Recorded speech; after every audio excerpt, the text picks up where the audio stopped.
Friday was a day of fireworks everywhere. And I'm not just talking about, of course, the 4th of July celebration, but Auburn got a commitment. The recruiting class grows by a tight end, and lots of other recruiting conversation over the weekend. Zach Blackerby in the middle, Kyle Rush on the right. I'm Brad Law. This is a brand new Village Vice. MyBookie.ag sponsors this show. Right now, they're giving you a 50% deposit bonus up to $1,000 and a $10 casino chip when you use promo code BARN at MyBookie.ag. Okay, first, just some quick thoughts. A 3-star tight end commitment over the weekend. Tall, lean, like a top 150 player in the state of Georgia. 7th commitment for the class. I like him. I like him a lot. And the more I watch and talk about him, the more it makes a ton of sense. I don't think anybody's driving this guy's hype train though more than Kyle is. I love this kid. I love him, man. I'm not gonna run from it. I love him. I love the size, 6'4", 6'5", 210. I love the speed. I love the athletic ability. He plays defensive back. He plays safety on his team. He returns kickoffs. He catches the ball behind the line of scrimmage and can go 70 yards. This is what's interesting is when you're talking about him being quote unquote underrated, I don't even think that's the case. I just think he's not rated. Like he just, there's not a lot of people that have had put eyes on him yet. His team went 2-8 last year. That'll do it. You won't get a lot of eyes on you on a bad football team, but he's just completely unranked on On3, ESPN, and Rivals. And a lot like Bryce Diaz last year, it took that Auburn offer and that Auburn commitment before people started really checking this kid out. And I think once that happens, I really think this kid, I think his recruitment's going to really pick up as from a ranking perspective. Kyle, name a guy that you think he might be a better receiver than in this class. I didn't. Just first off, I never said better. But I said if I put those two films up, if I put and didn't give you the name, if I put Kentrell White and I put Cedarian Morgan's film on, I turned it on. I don't think you would be able to tell the difference. I really don't. I don't think the average person would be able to tell the difference.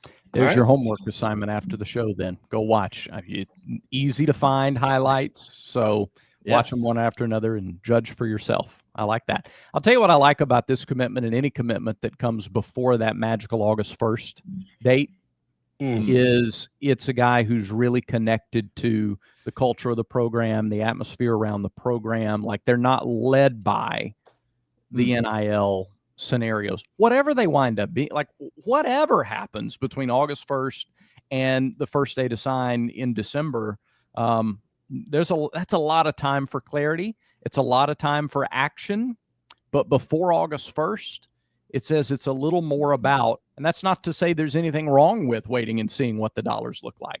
But if you're committing before August 1st, it says a lot more about your attachment to the culture and the atmosphere and Auburn in general and the campus and all those other things.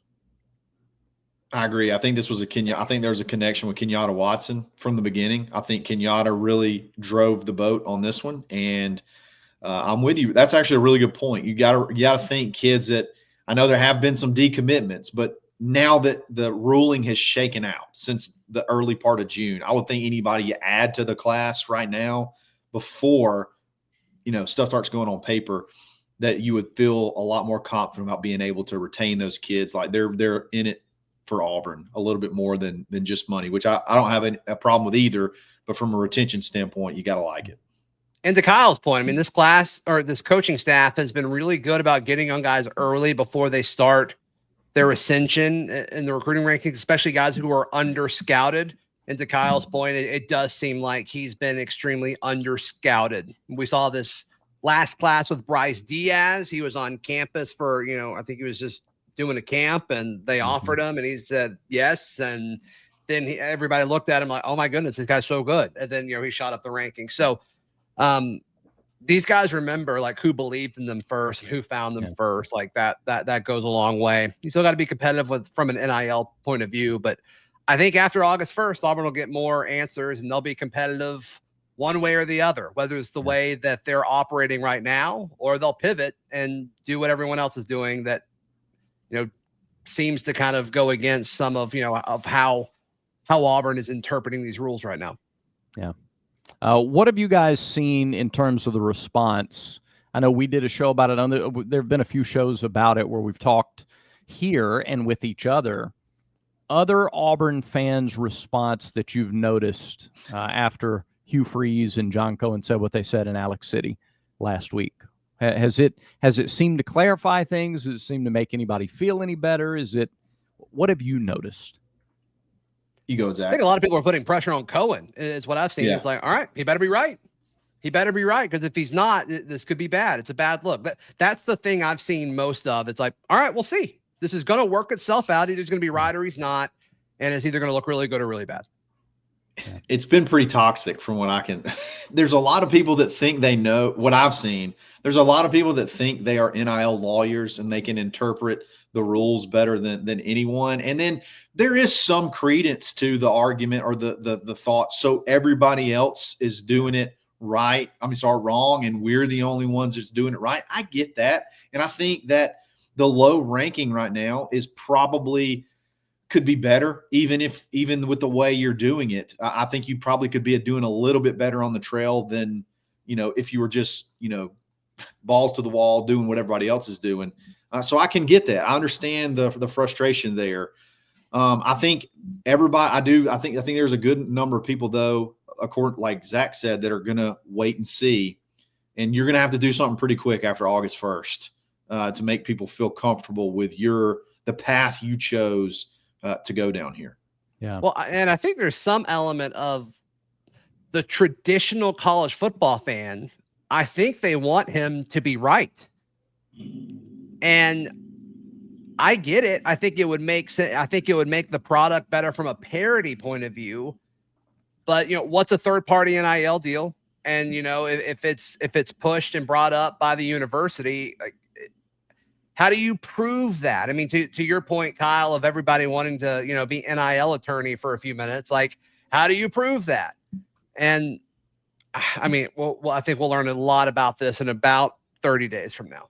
Yeah. I learned over the weekend that the third-party approval, like, you have to have approval before the written offer can be made. It's not the other way around. And I think there had been some confusion previously that maybe, all right, on August 1st, you put the written offer together and now you see what gets approved. If it gets to written offer, that's the end of the production line. That's the end of the assembly line. It's already gone through the algorithm. It's already been approved. And now we can document it. We can put it in writing, which to me says that the thing is going to move a lot faster. Like now, today, this week, next week, weeks before even, these deals are being put through the system and decisions are being made even today on deals that are having to be tweaked or altered, or they get their approval and those written offers start being made August 1st. Yeah. What exactly is an approval? What does that mean, Brad? Do you know? It means that this clearinghouse, this algorithm has determined that the value of the proposed NIL deal is appropriate. It's an appropriate market value, which opens up to me like totally separate discussion. And this is a discussion outside of what Auburn's doing or any other school is doing. How do you come up with that? How do you come out with the proper valuation? Because the school's brand, I've talked about this before, the school's brand has to play into the valuation. Market size, I would imagine too. Market size is right. Yeah. So, San Jose, California, pretty big place. Yeah. But the left tackle at San Jose State isn't as attractive as, say, the left tackle at, I'm going to name another school that's not, well, like at Auburn. Yeah. So smaller market, much bigger brand name attached to the position. So how do you, and what about cost of living in all these different places? What about tax? What about all of these things where structures are just, or like true market size, like UCLA versus Clemson or something like that? Like how can UCLA pay more because, they're in LA, it's a bigger market? Maybe they're just asking Chat GPT. Yeah, it's like, does this make sense? Chat GPT, can I give Jacquez Wilkes $100,000 for Jax For what? For a Jax sponsorship? Yeah, that's right.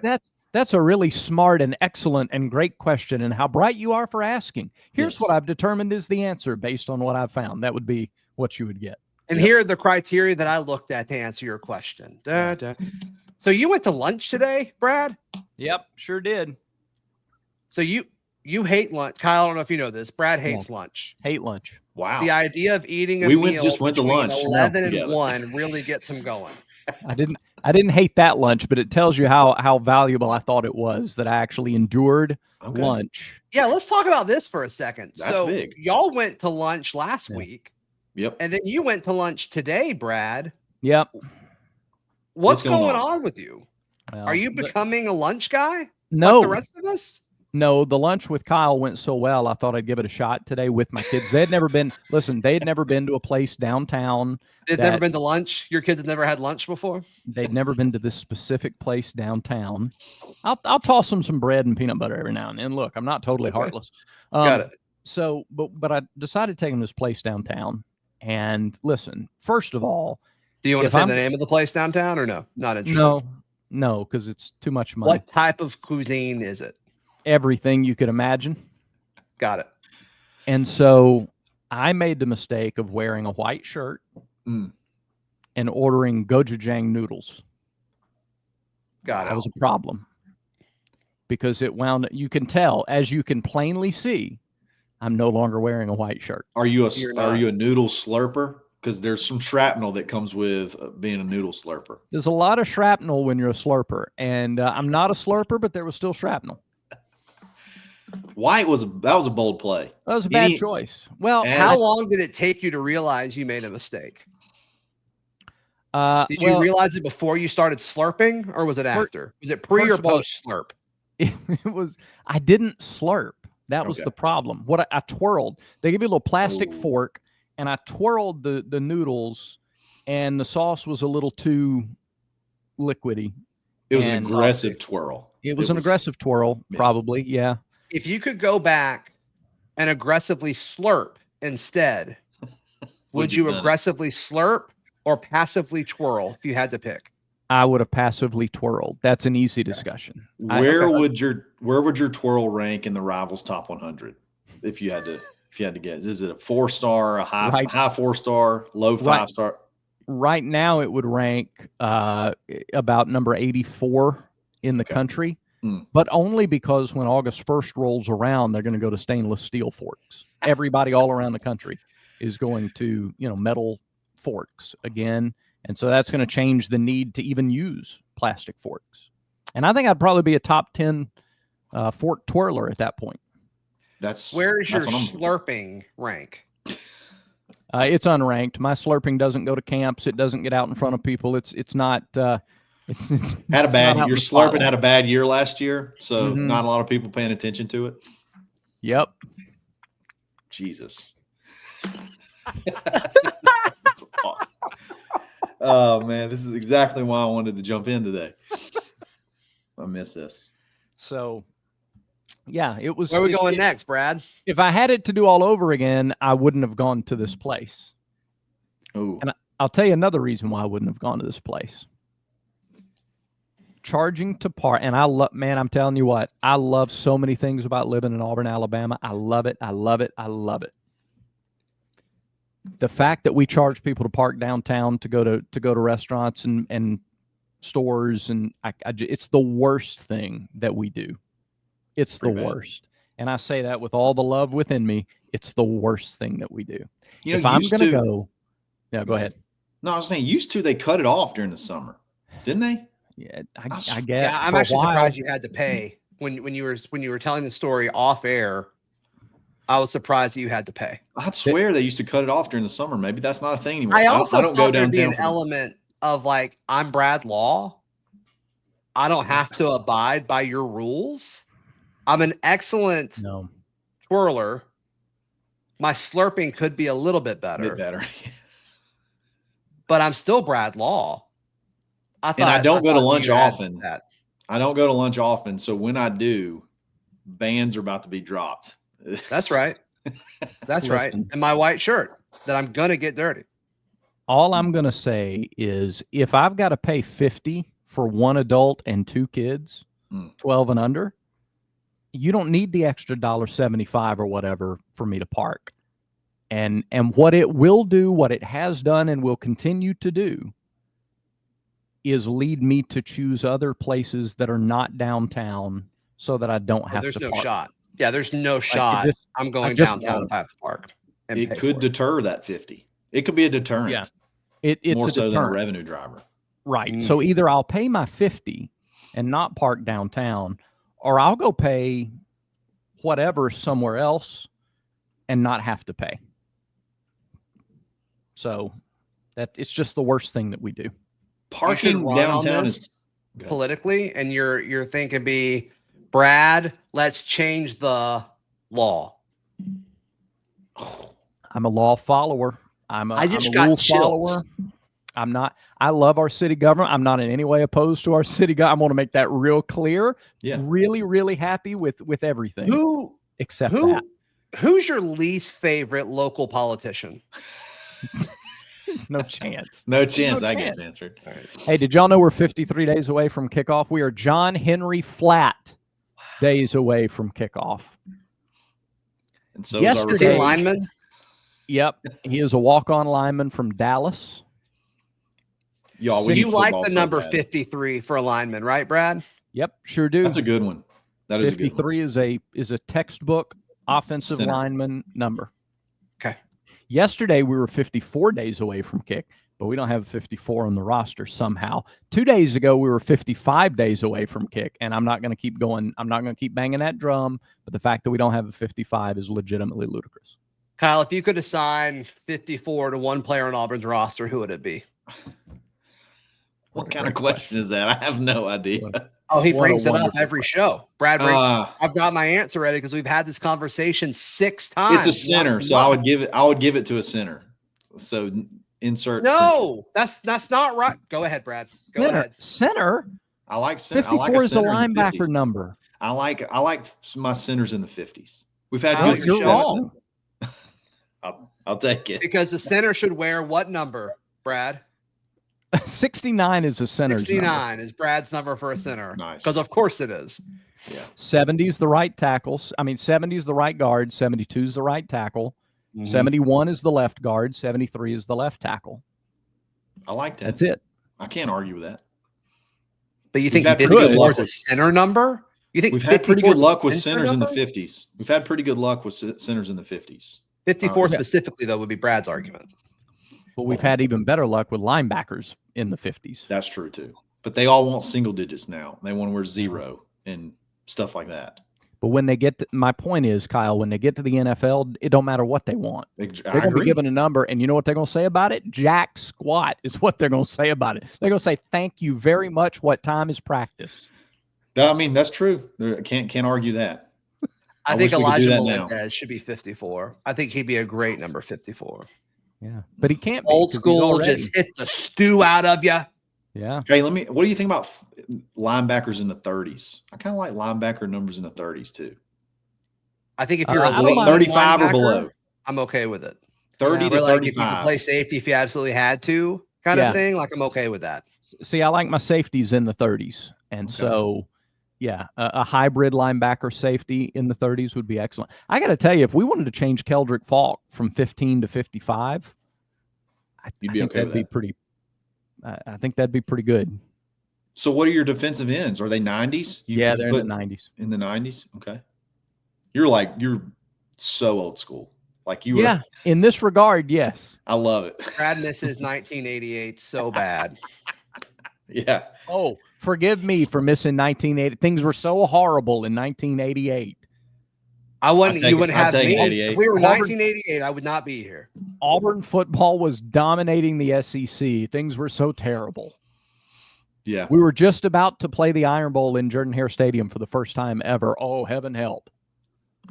And then hair bands were just bands at that point in time. They were just the bands. You know what I mean? They were just the ones that led us in our music direction, the greatest era of music ever. Gas was Brad, 79 who would you cents say a is the gallon. greatest musician of all time? Oh, that's a hard question. The greatest musician You of all answered time? this like in half a second last time I asked you this. My favorite artist is Michael Jackson, but There like it the is. greatest musician of all time is a different discussion. By the way, gas was 79 cents in 1988. Oh yeah, don't take me back there. That'd be awful. I don't know what I would do and so without were the Twitter. offensive tackles. The same number as the offensive tackles. You dang right. Wow. I love it.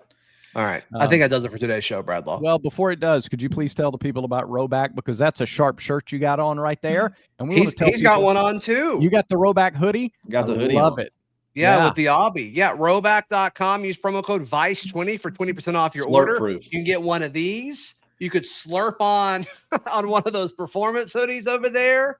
Yeah, rowback.com. Use promo code Vice20 for 20% off your order. If that doesn't make you order, I don't know what will. Thanks, everybody, for watching and subscribing. Make sure that you've done that. And remember, until next time, everyone has vices. Make sure Village Vice is one of yours.